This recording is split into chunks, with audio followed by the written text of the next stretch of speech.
dando continuidade à aula de Química Orgânica. Eu prometi para vocês que depois que a gente visse, nós vimos tudo de carbono, tudo de cadeias, depois nós vimos os radicais e as nomenclaturas dos hidrocarbonetos. Claro que existe um grau de profundidade muito maior, né? de pormenores muito maior, que não é necessário para uma prova estilo Enem, tá? Vamos entrar agora nas funções orgânicas, né? A gente vai primeiro reconhecer as funções orgânicas, logo em seguida nós vamos dar a nomenclatura dessas funções orgânicas, encerrando o que a gente chama, ou o que eu chamo, de química orgânica fundamental ou básica.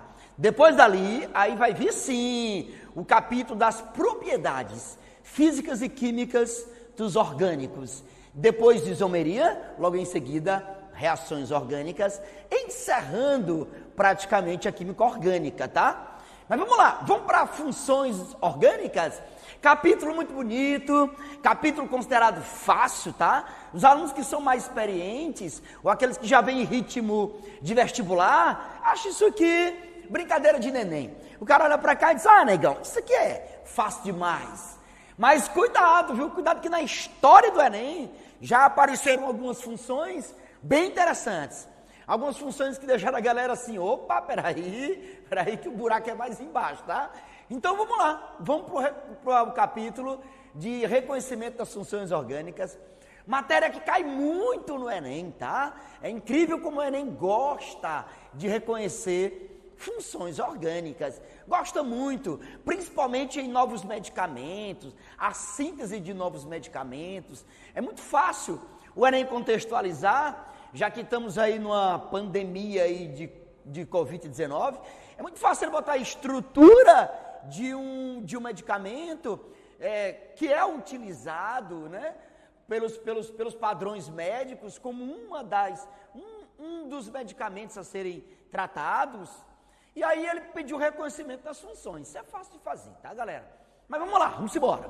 Negão, aula de hoje, continuação da orgânica básica, que eu chamo de orgânica básica. Aula de hoje, reconhecimento das funções orgânicas. Eu vou dividir em 3 baterias, viu? 3 baterias. Primeira bateria, as funções orgânicas mais comuns, as mais usadas, as mais facinhas, as mais bobinhas, aquela que, via de regra, a galera não erra nem a pau, como diz o Matuto, né? Via de regra, a galera se dá muito bem.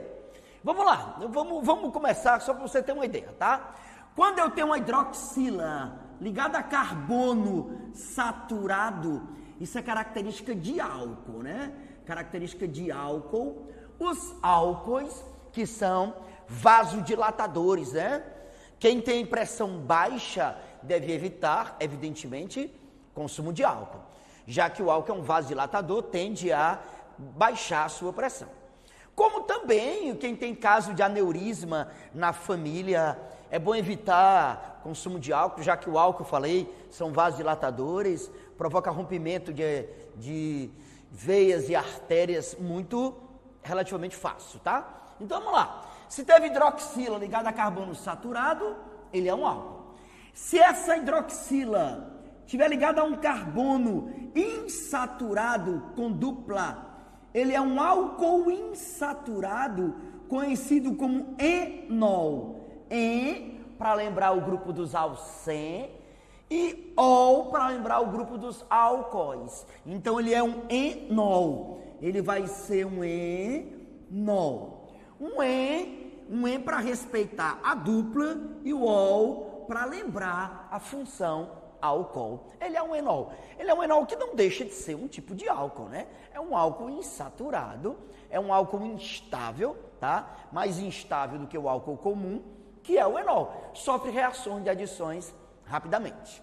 Se essa hidroxila estiver ligado a um grupo aromático, não é obrigado a ser benzeno, tá?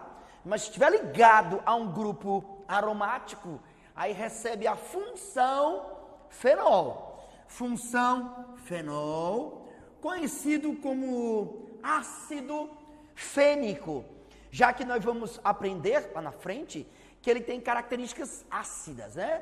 Fenol é um composto de características ácidas, Então, por isso é conhecido como ácido fênico.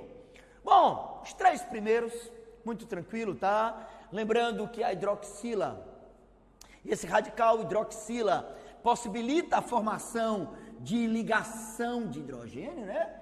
E também caracteriza um grupo levemente ácido. Via de regra, tudo que tem hidroxila caracteriza funções orgânicas de caráter levemente ácido. Tudo bem? Legal, tudo bem. Hidroxila ligada a carbono saturado, álcool. Hidroxila ligada a dupla, enol. A carbono que tem dupla, né?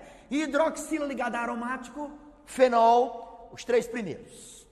Vamos lá. Se nós tivermos oxigênio entre carbonos, oxigênio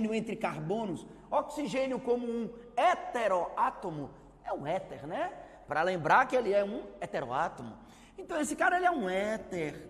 Os éteres, que são anestésicos, né? Anestésicos. A primeira anestesia que surgiu, por assim dizer, foi o éter, né? Foi aplicado na odontologia, inclusive, né? Você vai, historicamente falando, o cara aplicou o éter, o cidadão ficou levemente insensível, fora do seu padrão normal, e aí arrancou o dente. Evidentemente que não dá para fazer uma aplicação de éter numa cirurgia médica, né? Porque o tempo de duração é muito longo e o efeito do éter ele é bem rápido, né? O éter que foi muito usado na década de 60, 50, 60, pelos carnavais, fazia parte do clorofórmio, do loló, lança-perfume, esse tipo de coisa. Então dá para perceber que o éter tem um caráter anestésico. Bom, se em vez de um oxigênio tivermos 2 oxigênios, se tivermos 2 oxigênios entre carbono, isso caracteriza um éster orgânico. Então isso aqui é um éster, isso aqui já é um éster. Cuidado que apesar da aparência na escrita e até na pronúncia, né, éter e éster, eles são muito diferentes, né? O éter só tem um oxigênio, o éster tem 2 oxigênios. Aliás, eles são diferentes em tudo. O éter, como eu acabei de dizer para você, a vocês, é um anestésico, e o éster são aromatizantes, flavorizantes, tem cheiro e sabor de frutas. É o que dá a essência, imitação de morango, baunilha, chocolate, né? As essências que imitam frutas, essência de abacaxi, essência de avelã, são ésteres. Os ésteres são aromatizantes, ele tem cheiro. Ou flavorizantes, eles dão cheiro e sabor às coisas. É o que faz a imitação de frutas, muito comum em chicletes, balas, batons, shampoo, sabonetes e etc. Ok? Então, negão, primeira coluna aqui, ó, galera, tudo tranquilo.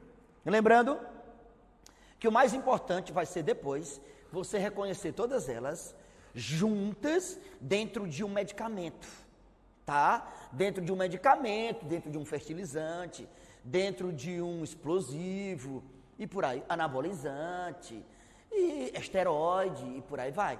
Eu vou te mostrar. Lembre-se que toda vez que eu termino uma aula, termino um conteúdo, melhor dizendo, eu faço a aplicabilidade daquilo. Então, assim que eu terminar a orgânica básica, eu vou fazer a aplicabilidade disso no Enem, tá? Então, vamos lá. Por enquanto, está tudo tranquilo. Um oxigênio entre carbonos caracteriza éter. 2 oxigênios entre carbonos caracteriza ésteres. Beleza? Álcool, vasodilatador, não é? Vasodilatador. Os éteres, via de regra, anestésicos. Os ésteres, aromatizantes, essências. Tudo bem? Vamos lá. Bom, nós temos aqui C-O. C-O, né, no meio da cadeia, C-O, onde esse carbono é um carbono secundário, caracteriza uma cetona, né? C-O, característico das cetonas. Essa é muito conhecida pelas mulheres, né? As mulheres conhecem um dos componentes desse grupo, a acetona, que por sinal é essa que está aqui, né? 3 carbonos aqui, ó. A acetona, conhecido como propanona. O nome técnico, né? Mas acetona, que é um solvente, né? As cetonas, via de regra, são solventes de esmaltes, né? Vamos lá. Se por acaso nós temos na extremidade, no carbono primário, C dupla O, OH, característica de aldeídos. Característica de aldeídos. C dupla OH, característica de um aldeído. A aplicabilidade é bem vasta, tá? O aldeído mais famoso que vocês conhecem o apelido dele, sabia? Muita gente conhece um apelido de um aldeído muito famoso, chamado de formol. E toma cuidado, que nem tudo que termina com ol é um álcool. Formol, por exemplo, não é um álcool. Formol é o aldeído mais simples, é o metanal. É uma solução aquosa de metanal, que é usado na conservação de peças anatômicas, né? Conservação de cadáveres. Então, muita gente conhece a aplicabilidade dos aldeídos como o formol. Então, se em vez de C dupla O, H, a gente acrescentar mais um oxigênio e ficar C dupla O, OH, aí é um ácido carboxílico, né? Estamos diante de um ácido carboxílico. Os ácidos carboxílicos, que geralmente são conservantes. Então, quando você quer conservar alguma coisa, geralmente você deixa em ácido.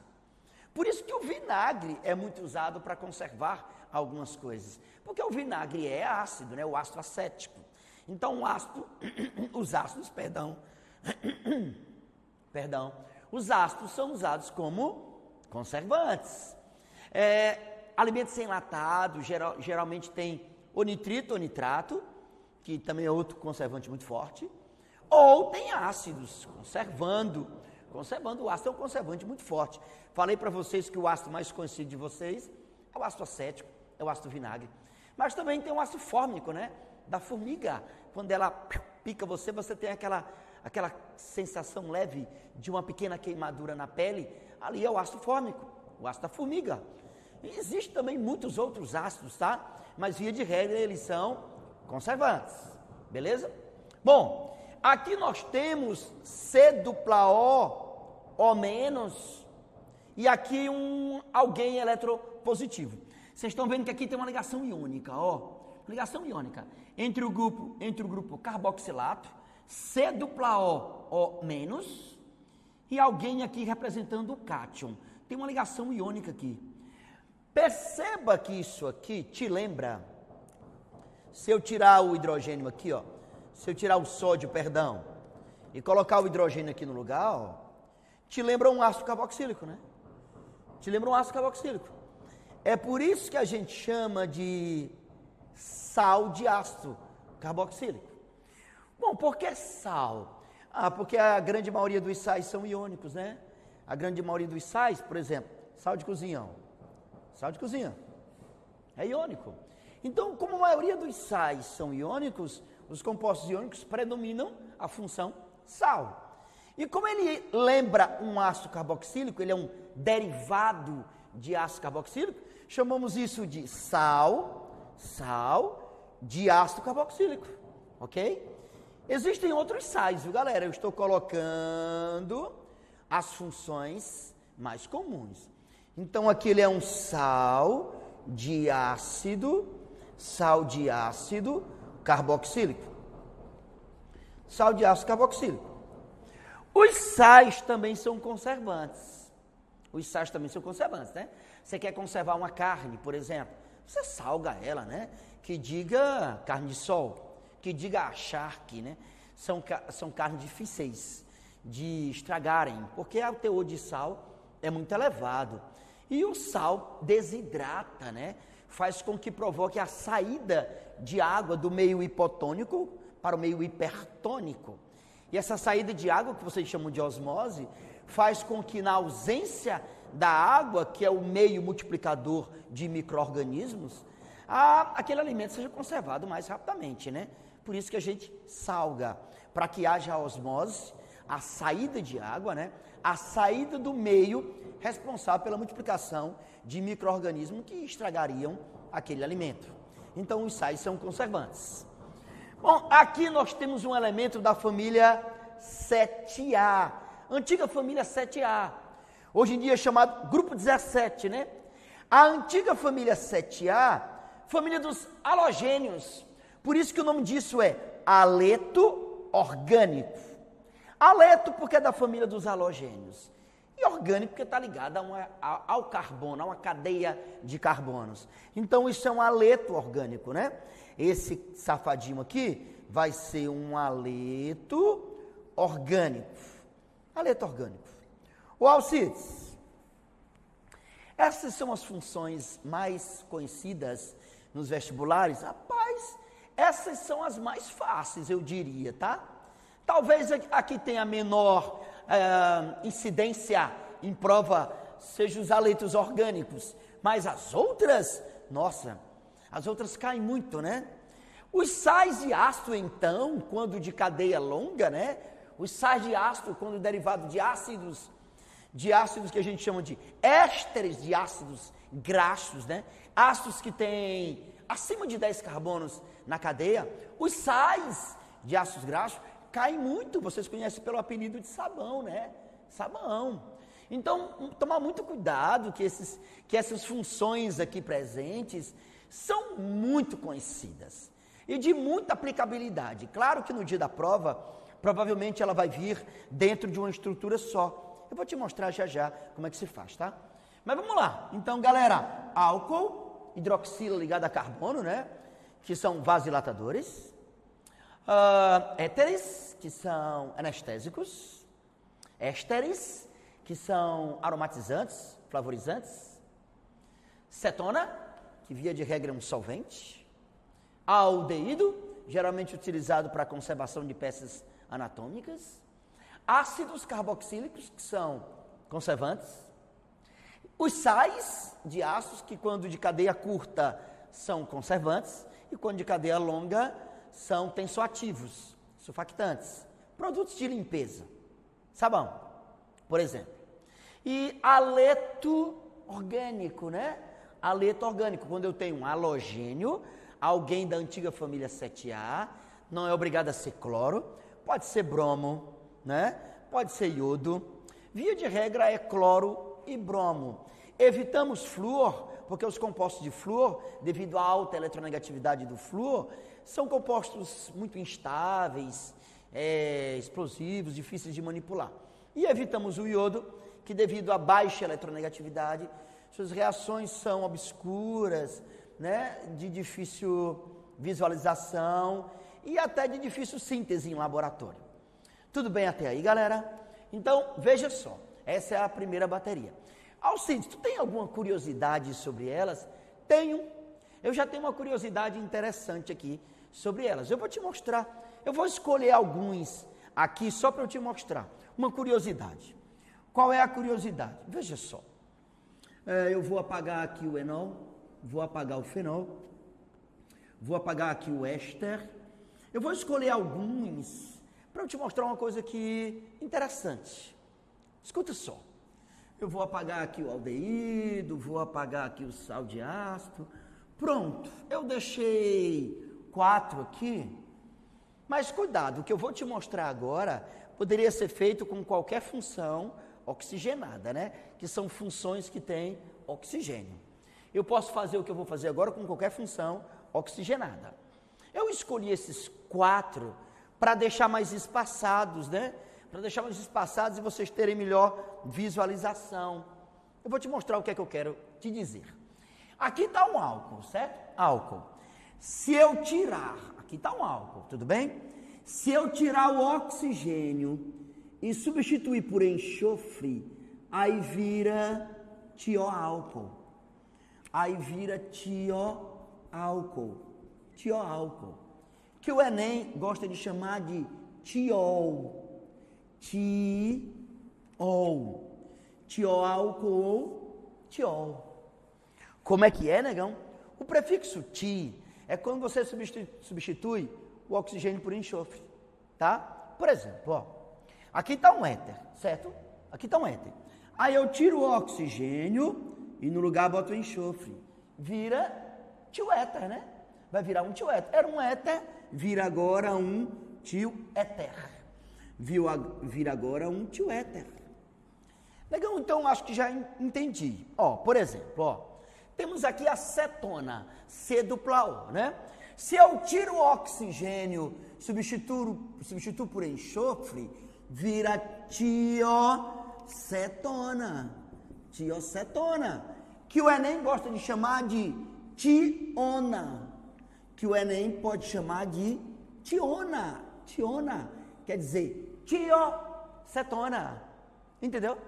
Alces, já entendi. Qualquer lugar que você substitui o oxigênio por enxofre, vai acrescentar o prefixo tio. Perfeito. Aqui no caso, uma coisa bem interessante, ó. Tem 2 oxigênios. Então, se eu tirar um oxigênio, botar enxofre, vira tioácido. Era um ácido, virou tioácido. Se eu tirar o outro oxigênio, botar outro enxofre, fica ditio, né? Fica ditio. Ditio. Por que ditio? Porque eu fiz duas substituições. Quase não sai. Ficaram 2 substituições, entendeu? Alces, já entendi. É bem simples isso. É, bem simples. Muito simples. Portanto, galera, se estivermos na hora da prova e o cara me der, por exemplo, um aldeído, C dupla O H, né?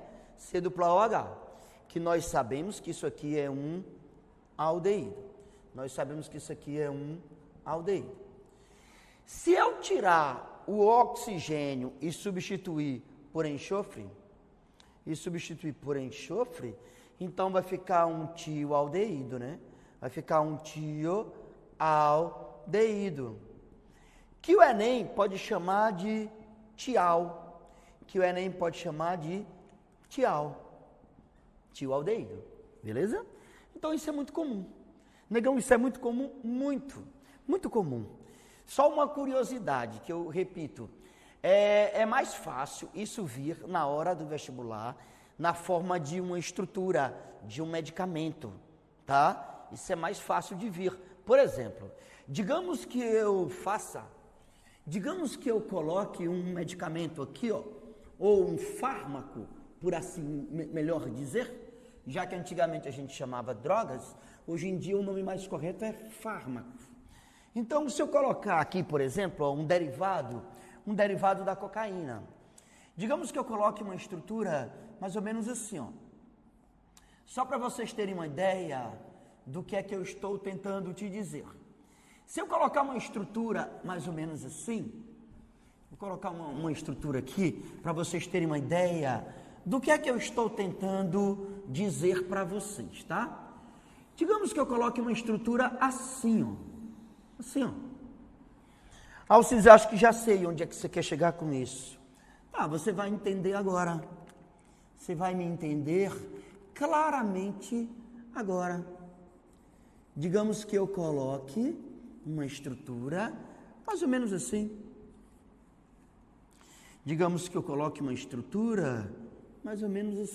Né? E aí, o que é que ele pode te pedir? Ele pode te pedir justamente o que eu estou te falando. Ele vai colocar uma estrutura qualquer. Por exemplo, uma estrutura como essa, né? Que é um medicamento derivado de um opioide. E ele vai pedir para você, por exemplo, reconhecer as funções. Quais as funções que você está vendo, entendeu? Então, é isso que eu quero que você tenha noção. É preciso que você saiba, identifique, que certas funções vão vir na hora da prova dentro de uma estrutura. A galera que é mais experiente sabe disso. Então, por exemplo, ó, aqui você está percebendo que tem oxigênio entre carbonos. Você tem oxigênio entre carbonos. Característica de um éter. Característica de um éter. Tudo bem? No caso, um éter cíclico, né? Porque faz parte de uma estrutura cíclica.